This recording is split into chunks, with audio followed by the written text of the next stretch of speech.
तो थोर love and thunder का trailer आ चुका है। हालांकि हम सब फैंस ने ये सोचा था कि मार्वल वाले कुछ नया इन्वेंट करने की कोशिश कर रहे हैं। मूवी के बाद ट्रेलर को हम एक्सपेक्ट कर रहे थे, लेकिन चलो इन्होंने मूवी से पहले ही हमें दे दिया ट्रेलर। तो मार्वल के ट्रेलर्स की तरह ट्रेलर तो बवाल था, लेकिन ऐसा भी नहीं बोल सकते नेक्स्ट लेवल था। लेकिन आज के इस वीडियो में मैं उन डिटेल्स की बात करूंगा जो तुम ट्रेलर देखते देखते शायद मिस कर गए होंगे, यानी सीधी तरह से ट्रेलर ब्रेकडाउन। तो शुरू कर देते हैं यार, ज्यादा कुछ बोलने को है नहीं। फटाफट से कैप की शील्ड को थ्रो करके चैनल को सब्सक्राइब कर लो।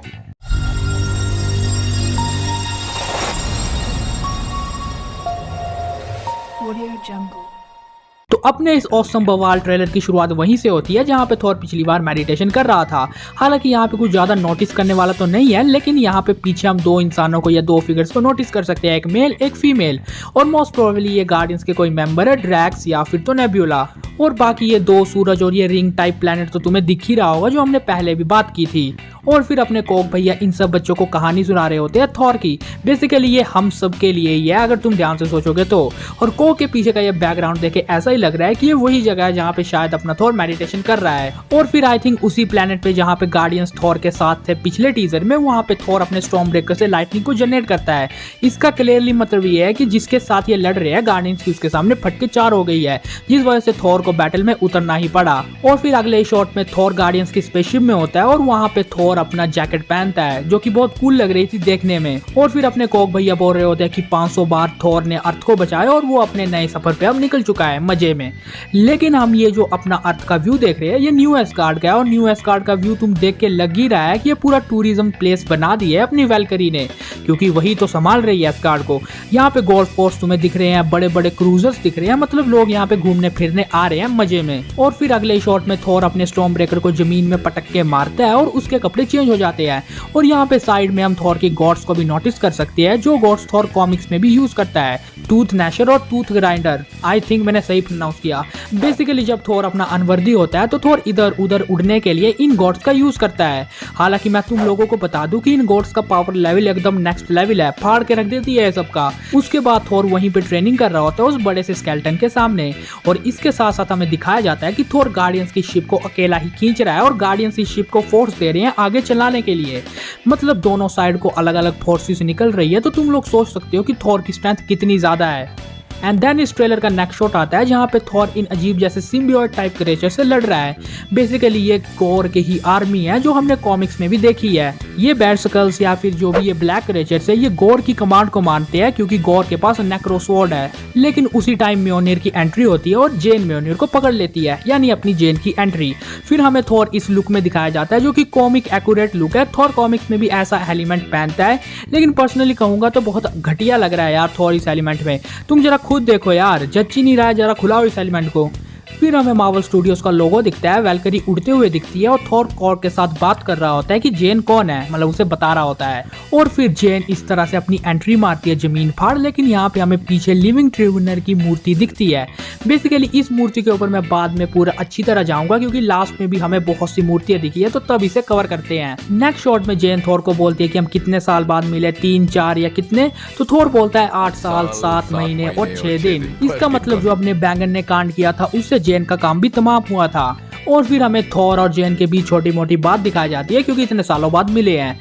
लेकिन इसका नेक्स्ट शॉट से अपना मेन ट्रेलर शुरू होता है, क्योंकि यहाँ पे होती है अपने गॉर द गॉड बूचर की एंट्री। और यहाँ पे हम एक शॉट में नोटिस कर सकते हैं कि यहाँ पे कुछ चीज रखी हुई है। बेसिकली ये दो ही चीजें हो सकती है, या फिर तो गॉर इसके अंदर खुद बैठा है, या फिर तो ये कोई पिंजरा है जहाँ पे गॉर ने एक गॉड को किडनैप करके रखा है। तो अगर तुम लोग गॉर का नाम पहली बार सुन रहे हो, यानी तुम्हें इसके बारे में नहीं पता है, तो मैं तुम लोगों को बता दूं कि ये सीधा साधा लौंडा था जो गॉड से हर टाइम प्रेयर मांगता रहता था कि सब कुछ ठीक कर दो, क्योंकि इसका प्लेनेट का हाल खराब था। लेकिन गॉड्स इसका एक नहीं सुनते थे। फिर ये दो गॉड्स को लड़ते हुए देखता है, उसके बाद ये बस ये सोच लेता है कि गॉड सिर्फ अपने बारे में सोचते हैं। और यही सब बात तुम ट्रेलर में भी सुन रहे होगे। तो इसीलिए गॉड ने ये डिसाइड कर लिया कि वो सब गॉड की फाड़ देगा एकदम।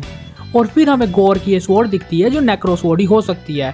इसके बाद हमें दिखाया जाता है गॉर का फर्स्ट लुक, जहाँ पे हम गॉर को देख सकते हैं। हालांकि जो पीछे का बैकग्राउंड अगर तुम उसको नोटिस करोगे तो वो मूव कर रहा है। अब हमें नहीं पता कि ये क्या हो रहा है भाई, मतलब बहुत ही डेंजर स्टाइल में करवाई है गॉर की एंट्री।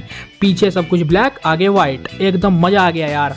फिर इसी गॉड को दिखाते हैं जो मर गया होता है और फिर गोर को इस लुक में दिखाते हैं। बेसिकली यहाँ पे गोर वैसा नहीं लग रहा है जैसा वो हो गया है, क्योंकि यहाँ पे मुझे लग रहा है ये गोर का यंग वाला वर्जन है। तो इसका क्लियरली मतलब ये है कि मूवी में हमें गोर का ओरिजिन भी देखने को मिलेगा, जो बात पर्सनली मुझे बहुत बेहतरीन लगी अगर ऐसा होता है तो, क्योंकि ऐसे बहुत से फैंस को ये बात पता चल जाएगी कि एक्चुअली में गोर कौन है। फिर थोर अपने स्टॉर्म ब्रेकर की मदद से बायफोर्स खोल रहा है और अपनी इस शिप को फोर्स दे रहा है ताकि ये और ज्यादा तेज चल पड़े। लेकिन अपने थॉर भैया को शायद किसी ने नहीं सिखाया है कि सेफली ड्राइव किया करो, इसीलिए इतने तेज हो गए कि ओलंपस में शीशा फाड़ के ही घुस गए। नेक्स्ट शॉट में हमें दिखाया जाता है कि थॉर जेन को बोल रहा होता है कि तुम्हारा लड़ने का स्टाइल मुझे बहुत पसंद आया, और जो जेन का स्टाइल था वो लिटरली कमाल का था।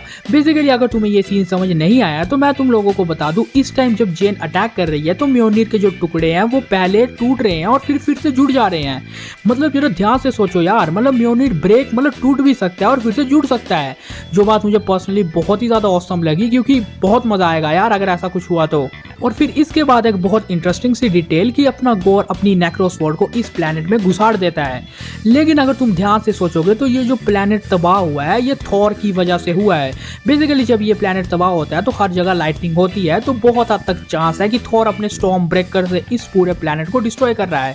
और यहाँ पे ऊपर तुम ऐसी फिगर भी नोटिस कर सकते हो, तो हो सकता है कि ये थॉर ही है जो अपनी पावर से फाड़ के रख दे रहा है प्लेनेट को। इसका मतलब ये हुआ कि थॉर का स्टॉर्म ब्रेकर इतना पावरफुल है जो प्लेनेट की फाड़ दे। फिर थॉर वैल्करी वगैरह थॉर से लड़ रहे होते हैं, स्पेशली वैल्करी को दिखाया जाता है। लेकिन मैं तुम लोगों को बता दूं कि इस सीन में अगर तुम ध्यान से देखोगे तो वैल्करी के हाथ में लाइटनिंग बोल्ट है ज्यूस का, और अगर तुमको इसका मतलब समझ नहीं आया तो जूस टपक चुका है, क्योंकि लाइटनिंग बोल्ट कोई शादी में तो मिलता नहीं है कि कोई भी पहन के चल पड़े।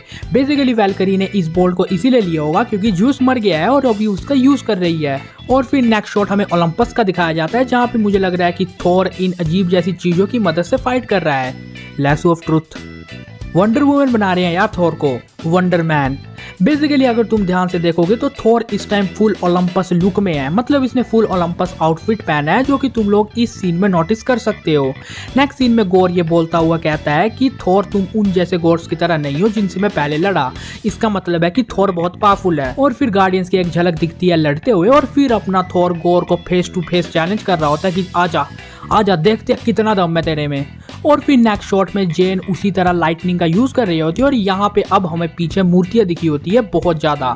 सबसे पहली नजर हमारी गई थी द लिविंग ट्रिब्यूनल की ऊपर। अब लिविंग ट्रिब्यूनल 3 मुंडी वाला मार्वल का इतना पावरफुल बीइंग है जो बहुत पावरफुल है, और अपना ये बीइंग वन अबव ऑल से भी कनेक्टेड है। इसके साथ साथ यहाँ पे साइड में तुम एक और मूर्ति देख सकते हो जो कि पूरी हड्डियों का ढांचा लग रहा है।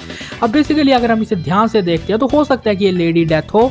Basically lady death goddess of death की तरह ही है एमसीयू में, हालांकि तुम हेला को इससे कंपेयर मत करना क्योंकि ये दोनों डिफरेंट है। एक्चुअली में थैनोस, डेडपूल और इनका कुछ अलग ही सीन पानी है यार, बाद में करेंगे उसकी बात कभी। फिर हमारे सामने ये थर्ड बीइंग आता है जिसे बहुत से लोग वॉचर समझ रहे हैं क्योंकि ये वॉचर की तरह भी दिख रहा है। हाँ, हो सकता है कि ये वॉचर हो, लेकिन पर्सनली मैं कहूँ तो ये 2 बंदों में मुझे कंफ्यूज कर रहा है।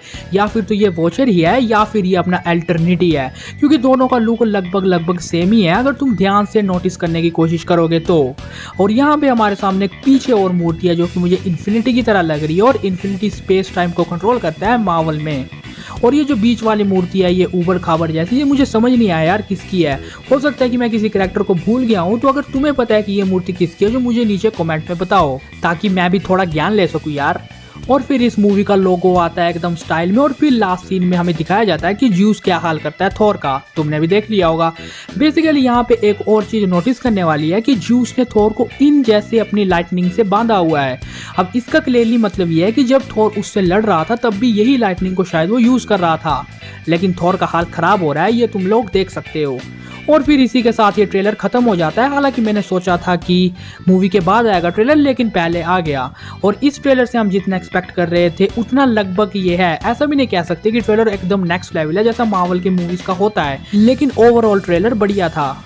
तो अगर हम इस ट्रेलर से मूवी की स्टोरी जज करने की कोशिश करते हैं तो स्टोरी कुछ इस तरह से हो सकती है कि मूवी के फर्स्ट हाफ में ही गार्डियंस का काम खत्म हो जाए, मतलब सिर्फ कुछ मिनटों में गार्डियंस अपने रास्ते, थॉर अपने रास्ते, और फिर अपने दोनों लोंडे न्यू एस्गार्ड में होंगे और इनके ऊपर अटैक हो जाएगा, क्योंकि यहाँ पे गोर अपने सिपाही भेज देगा थॉर को टपकाने के लिए, लेकिन थॉर सबको टपका देगा, ठीक है। और फिर अपना जो थॉर है वो जेन से मिलेगा, जो तुमने देख ही लिया। फिर ये सब ओलंपस जाएंगे, हो सकता है कि ये जानबूझ के जाएंगे या फिर ये गलती से पहुंच गए, जैसे भी, लेकिन जाएंगे। फिर धीरे धीरे करके ज्यूस के साथ इनकी दोस्ती हो जाएगी और फिर ये ओलंपस से आ जाएंगे। जैसे ये ओलंपस से आएंगे गोर ज्यूस को टपका देगा। फिर ये फिर से जाएंगे तो इनको पता चलेगा अरे यार अपना दोस्त तो टपक गया, इसीलिए वैल्करी थॉर वगैरह गुस्से में आ जाएंगे और वो गोर से भिड़ने के लिए चल जाएंगे। थॉर अपने स्टॉर्म ब्रेकर से प्लैनेट डिस्ट्रॉय कर सकता है और हो सकता है गोर को भी डिस्ट्रॉय कर दे। बस यही स्टोरी हो गई मेरे हिसाब से। तो बाकी तुम लोग बताना नीचे कमेंट में कि तुम्हें ट्रेलर कैसा लगा और मूवी की स्टोरी किस तरह से हो सकती है।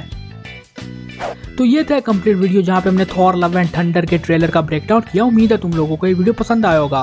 वीडियो पसंद आया वीडियो को लाइक और शेयर जरूर कर देना। चैनल को सब्सक्राइब करके बगल वाले बेल आइकन को जरूर ऑन कर देना। And never forget it's your super studios and you all are super heroes 10 so SS10 assembled।